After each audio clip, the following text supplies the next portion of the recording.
Yeah, first would like to start off with the biggest news of the week. Marcus and Volania Johnson welcomed a daughter into this world, Violet Victoria Johnson. Both mom and daughter are healthy and back home. And so congratulations to Coach Johnson and his wife on the birth of their daughter, and we're excited that our family has grown. Next, Tyler Beatty has been elevated to permanent captain. We actually did this last week, and I just screwed up and didn't announce it. But with Case being injured, he's still a captain, but we wanted to elevate somebody else to that position on the field. And Tyler, through his work ethic, leadership, and on-the-field play, was well deserving of that. And I think that obviously displayed in Saturday's performance. Just a tremendous performance, individual and team, by him, but obviously spearheaded by him, and congratulations to him and Harrison Mevis on being awarded with SEC recognition this week. And then the last thing would be injury update. You know, we send out a injury update every Thursday that's been very accurate and detailed. I think pretty much every questionable person's been 50-50 and showed up to the game, and we've made that decision. So we will do that again Thursday, and so because of that, I really don't have any more information about our injury report until Thursday. So with that, we'll talk about recap the game. Obviously, I thought it was a hard-fought game. Had a lot of momentum swings, particularly right there at the end of the first quarter where we threw the interception. They go on a 14-point scoring run. We were able to defend a fake field goal, and then the Hail Mary at the end of the half propelled us forward. I was very proud of the way the offense responded in the third quarter. I think we had 4 straight scoring drives. Obviously, we've got to clean up some penalty issues that took a touchdown off the board, but I was really proud of the way that they responded there in order to separate ourselves in that game. A couple of key, fourth down extension and a third down extension. I thought both of those plays by our quarterback and by Toski Dove were really nice plays. And then Tyler Beatty's individual performance stands out. Harrison Mevis again proves to continue to be solid in the kicking game, and we look forward to that continuing. And then, defensively, it was really nice for Martez to get that interception at the end. Got to continue to improve our tackling and containment, and we will work to do that this week. Got a really good opportunity in front of us. Obviously, get a chance to play the number 1 team in the country. That's a great privilege and opportunity for our football team to compete. And obviously, they've got some really good talent on both sides. Very well coached. I think Kirby Smart has clearly established himself as one of the best coaches in college football, clearly one of the better coaches in our conference. Does an outstanding job both recruiting and player development. He's got a tremendous staff led with veteran coaches who have head coaching experience, like Will Muschamp as a special teams coordinator, Todd Monken, who was the head coach at Southern Miss before being an offensive coordinator in the NFL. Does a tremendous job on the offensive side of the ball. Got Matt Luke, who's a former head coach at Ole Miss. Again, does a tremendous job with that offensive line, their run game, and playing really well in the trenches. Defensive side of the ball, obviously, Coach Smart helps with that side, but Dan Lanning is a really good defensive coordinator right here from Kansas City. Does a tremendous job along with his co-defensive coordinator, Glenn Schumann, and then their defensive line coach, Trey Scott.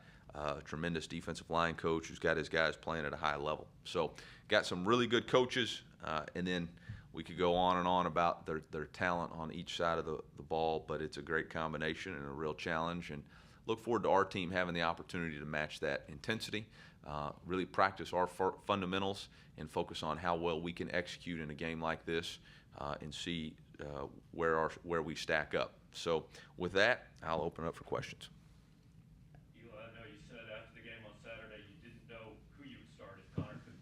Yeah. So given that, what changes in practice for Brady and Tyler this week, and when do you ultimately need to make that decision if Connor's not able to go?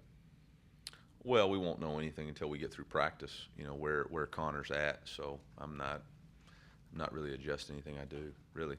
Those guys have both been getting reps, and we had a plan that you saw unfold in front of you about how we were kind of going to orchestrate the game should something happen to Connor. So I think that plan would just stay in place. So I'm not stressed about it. When you're playing, it was situational and playing Tyler versus Brady. Does that, I guess, leave on the table the possibility to play both in a game if Connor wasn't able to take the field? Yeah, I mean, it could have been a situation where both of them would have played. Again, the last drive, 4-minute offense was more okay.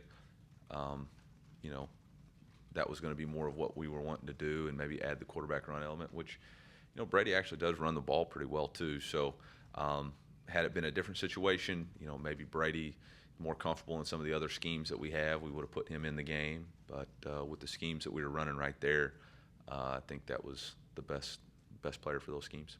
You mentioned you were going to wait until you saw practice to sort of make the decision. Does that mean you expect Connor to at least try to practice this week? Yeah, I'm going to talk about injury report on Thursday when we hand it out. So. When you're playing a defense like Georgia that, you know, is so good at creating pressure, you know, on quarterbacks and getting sacks, how does that impact kind of your decision making when, you know, possibly bringing back a guy that isn't at 100%, or, you know, how does that impact kind of how soon you bring someone back as they're recovered? Yeah, if you're deemed ready to play, you're ready to play. So that's not going to impact the decision at all. You know, I've been fortunate enough to coach for a while and have played some really good defenses, some really good fronts. Have gone against, you know, in 17 and 18, went against Clemson that had the 4 defensive linemen that were drafted. 3 of them, I believe, were in the first round. So, you know, have gone against some really good defenses before 2011 Alabama, 2010 Alabama. And these guys are right there. They're right there. They got some really good players. Can really affect the quarterback. Can really, you know, they do simulated pressure, so they get give the illusion of coming and bringing a lot of people and still play zone concepts behind it, which makes it difficult. They don't give you a lot of one-on-one matchups, so they do a really good job, and they're able to really get after the quarterback. I mean, if you look at the numbers, a lot of their sacks are 3-man and 4-man rushes, and that's pretty impressive. Not a lot of teams are able to do that. So it'll be a challenge to really, the best way to slow down a pass rush is to run the football. And so you got to find ways to creatively and effectively run the football, and see if we can do that. Eli, how have you seen Macon develop since he's been on campus, just as a passer, all his skills? You know, I think it's been a growth process. Obviously, when you come in as a true freshman, I think we're really fortunate he came in the spring, so he had the time to, you know, see where he was lacking, struggle, fight through those struggles, really work. You know, he's one of these guys that works out all the time on his own, comes in, works on his weaknesses, and so he's continuing to improve. I think, you know, obviously knowledge of the playbook and repetition of schemes aren't probably where you wish they would be. But I think that was what he would tell you, so he would be more comfortable. But, you know, I'm proud of the way he's attacked his opportunity. Regardless of health, is multiple quarterbacks playing on a regular basis philosophically? Is that something you prefer to avoid, or are there advantages, disadvantages, general thoughts? We're going to play the best person that gives us a chance to win the game. So if we felt like multiple quarterbacks gave us a better chance to win the game, then we would do that. Up until this point, that hasn't been the case. If Brady or Tyler were to play on Saturday, how ready are they to go against the #1 team in the country as their first career start? Is that something you think about at all?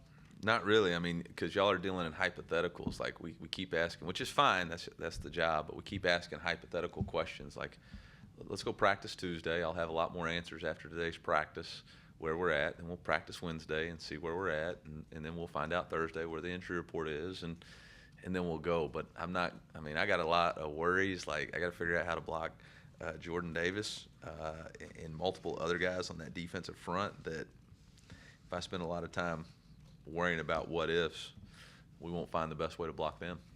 Was Dominic Lovett healthy on Saturday? Yes. Okay. And played. Yeah, I know he played earlier. Mhm. I just kind of playing time, just situational based on that game. Yeah, just based on practice and situational and opportunities. And, you know, I think we had a couple of plays scripted for him that I didn't get off the call sheet that, you know, I got to get called. And you know, had moved him a little bit more to slot because of the injuries that we had. So it was a Barrett and Dominic at slot. And, you know, Went with Barrett a couple more times in the second half just because of consistency and consistency in perimeter blocking. But I don't see that to be a trend or any negative. It just is what it was. With a pretty competitive match coming up next week against South Carolina, does it impact your decision about who plays? Maybe if there is sort of questions. Congratulations on the worldwide viral with Tyler Beatty. I have no idea about anything other than practice today. We're talking about practice today. I haven't thought about what somebody has to do in order to prepare. Like, I haven't thought about that. I'm not worried about what's happening in 2 weeks or 3 weeks or 4 weeks or 10 weeks down the road. Like, my focus is on how do I prepare our football team for today's practice, because that's all that we can control to execute what our plan is designed in order to beat the number one team in the country. We have to have a great practice. We have to control what we can control. We have to have great focus. We can't have penalties. We can't have negative yardage plays. We got to tackle and set contain. So those are the things I'm worried about. Not every week's going to have its own challenges. There'll be a whole nother set of problems on Sunday about next week's opponent. And going up against the number one team, Yeah. I just wondered what Sam was. Does anything change with your coaching philosophy? What do you tell players when you go into a game against the best team in the nation at the moment? We're competitors, man. I mean, we're going to compete. Everybody wants to compete. You want to test yourself against the best. You got to just go cut it loose. You got to focus on the things that you can control, which is your preparation, your fundamentals, and your techniques. And you got to take your best shot. I mean, that's what you got to do. So nothing changes. We're not changing up who we are. I mean, that would show something that we don't believe what we're doing is working. We believe in what we're doing, and we're going to get there. We're going to get there, and this is a great opportunity to see where we're at and how much further we got to go. And man, I'm excited about it. So it's going to be a great environment. We've already handled a couple environments I felt like offensively. So we're going to be able to use that experience to help us, how to handle environments, and we got to go compete and learn on the things that we didn't execute well in some of those games, which we didn't tackle well, we didn't protect the football, we didn't set edges. So those same things are where we're going to get tested in this game. So that's what we're focused on. And like Eli, every starting quarterback approaches it a little bit differently as far as how he deals with his backups. How have you seen Connor this year kind of helping out, making and cooking, and maybe getting those guys ready to play if that did arrive? Yeah, I mean, I think Connor's been a good teammate. I don't see any issues there, and I think those guys are close, and I see them hanging out and talking and watching film together. So I think they're fine. Eli, against a defense like this, and even some of the ones you mentioned before, the really elite ones, is getting explosive plays. I know you always want them. Yeah. More important because it's hard to have a long, methodical drive against a defense like that. Yeah. I mean, there's all kinds of things that are important in playing good defense or playing against defenses.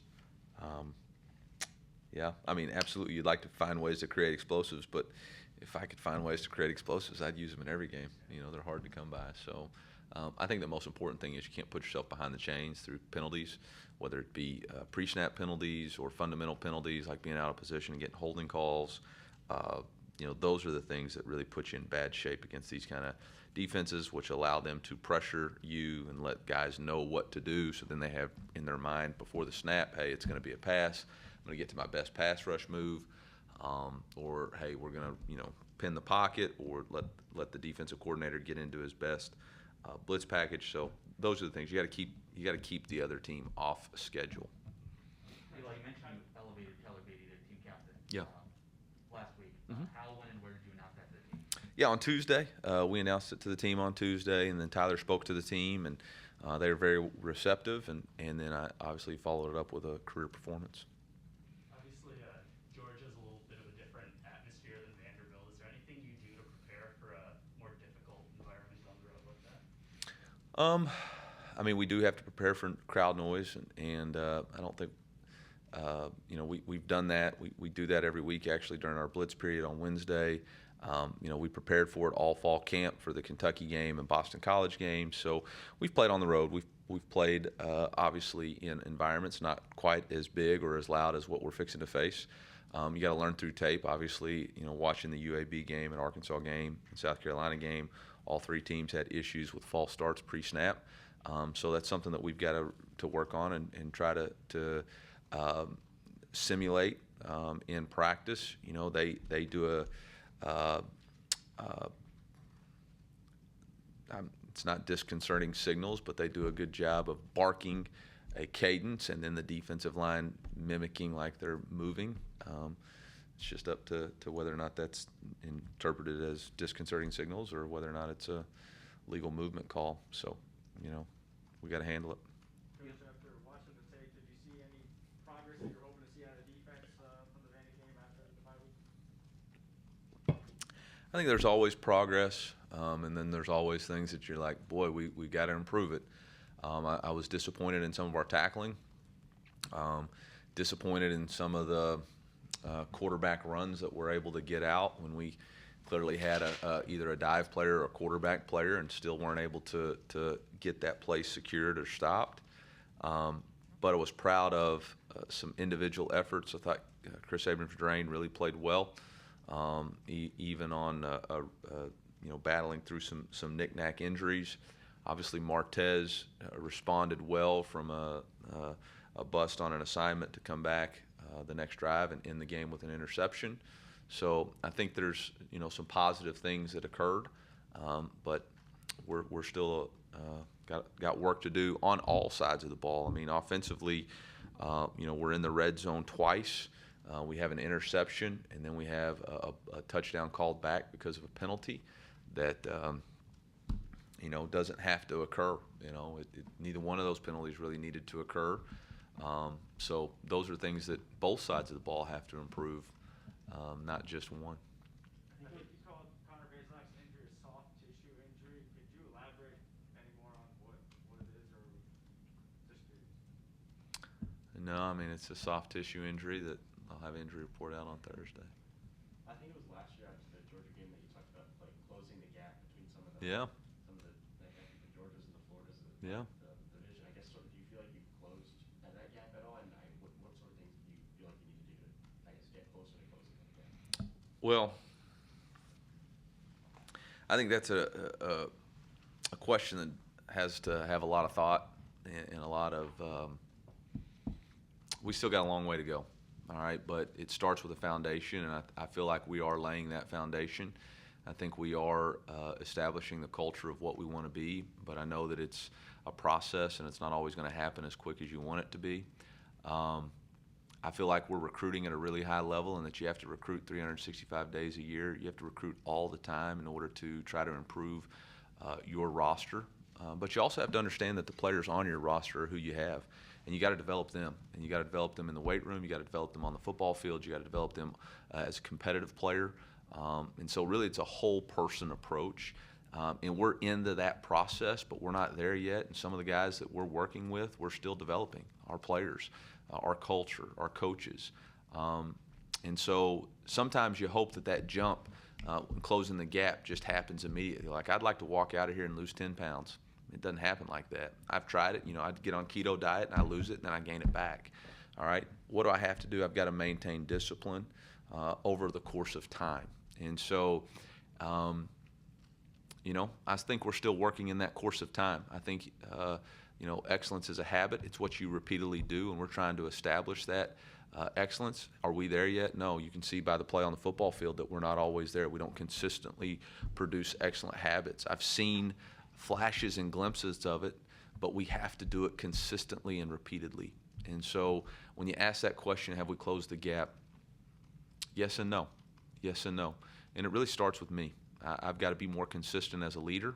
I've got to be more consistent as a competitor.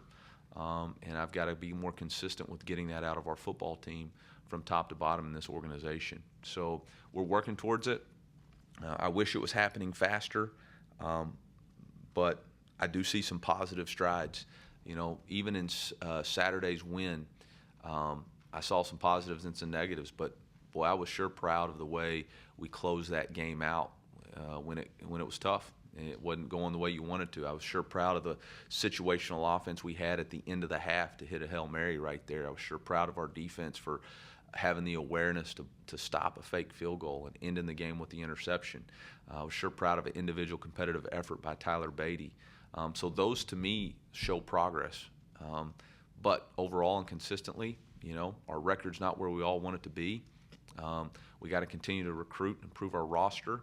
And everybody in our organization has to take a personal responsibility and daily excellence in order for us to achieve what we want to achieve.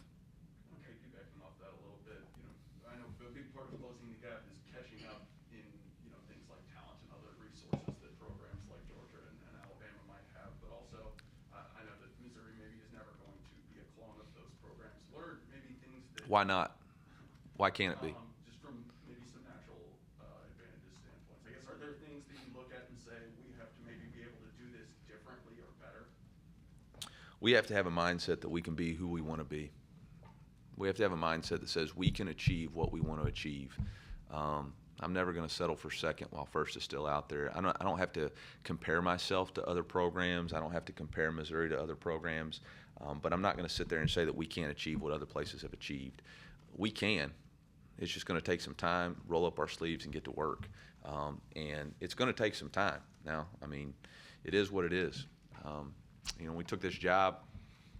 We were under probation, NCAA probation, and had to handle that. Had to handle the COVID year, and so we've had to battle through some adversity. But it doesn't mean we're not making progress, and it doesn't mean we can't achieve what we want to achieve. And I'm not going to say we can't be I'm not comparing myself to somebody else, but I'm sure as heck not going to say that we can't achieve what we want to achieve in our goals here. So, So I'm not going to change my approach or say we got to do things differently. I'm not trying to do it the way they do it anyway.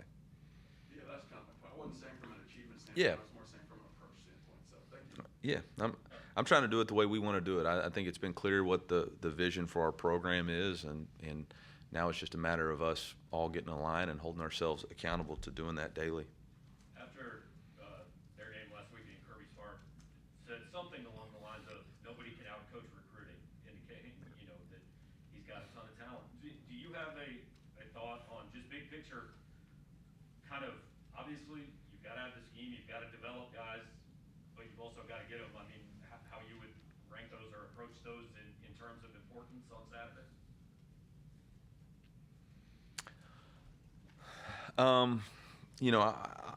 Obviously, I think Coach Smart is a tremendous football coach. He obviously has done a tremendous job recruiting. You can look at the roster, number of draft picks. He's got really good coaches. So if that's what he said he feels, that's what he said he feels. I can't add any players to my football team for this week. I can't go back and change any recruiting rankings or anything like that.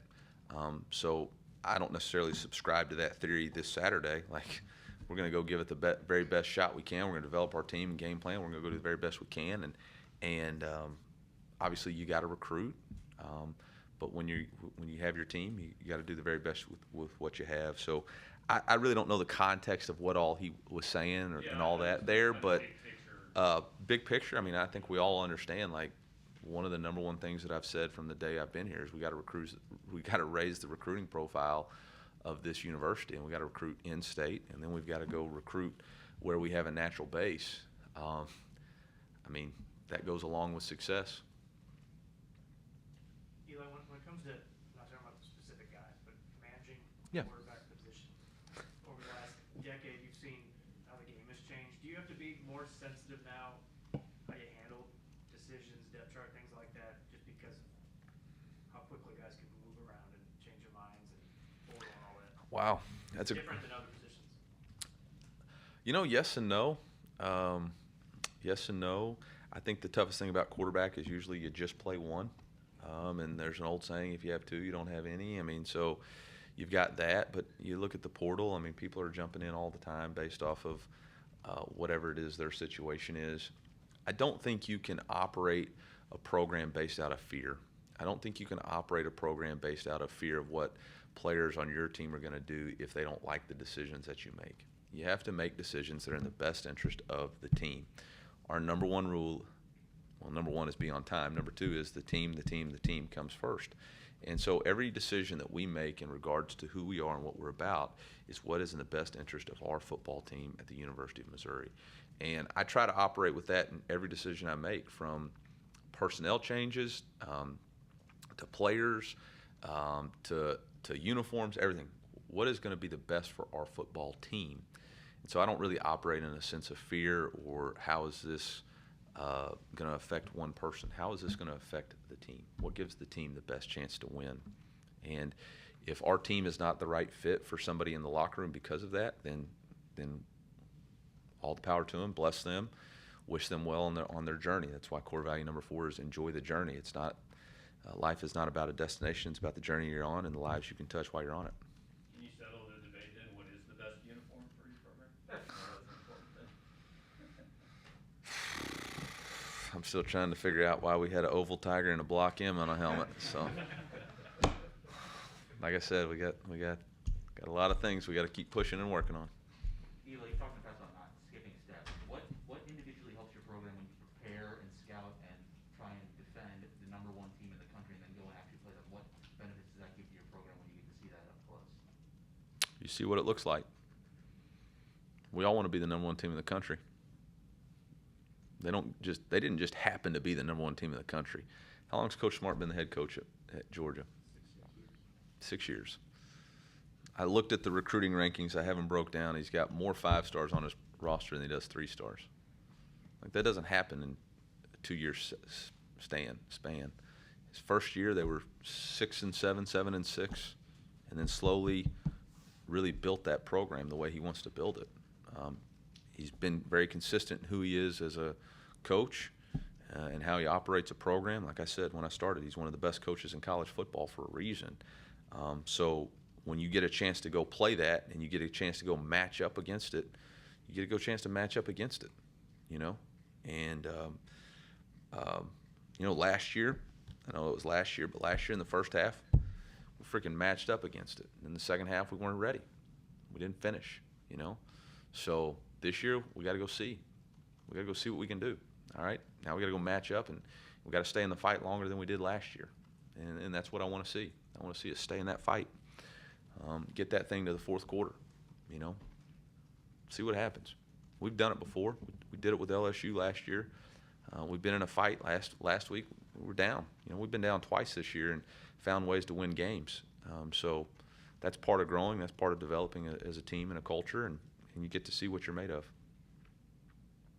Coach, is there an approach you want your players to take in a week like this where you play the number 1 team in the country, where there's, you know, that noise that may surround it, in whether they're on campus or social media or anything like that? Yeah, I don't know what noise you're referring to, but we have a sign in our locker room that says ignore the noise.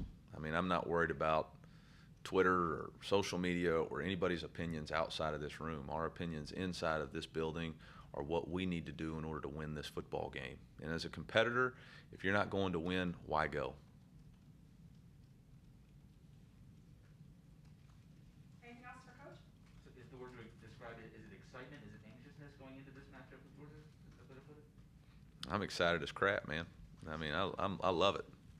I mean, was Alabama ranked number 1 when we played them last year? They were 2. 3 years ago, so. Yeah, I mean, I don't know. Obviously, as a head coach, I've never gone against the number 1 team in the country before, so that's pretty exciting opportunity. And even as assistant, I've been blessed to be a part of some really good football teams and been around some football teams. I don't know if I've gone against number 1 before. So, you kidding me? That's what you do it for. I mean, in all honesty, that was part of the reason why I left Boise State to go to NC State, was to get an opportunity to test myself against the best. I guess maybe against Clemson, where they were the number 1 team in the country when I was at NC State. But, I mean, you go test yourself against the best. Part of the reason that I chose to move on from Appalachian State to come to Mizzou was to play in the SEC, to coach in the SEC, which is to test yourself against the best as a competitor. Like, that's what you want. See where you're at, man. Crud.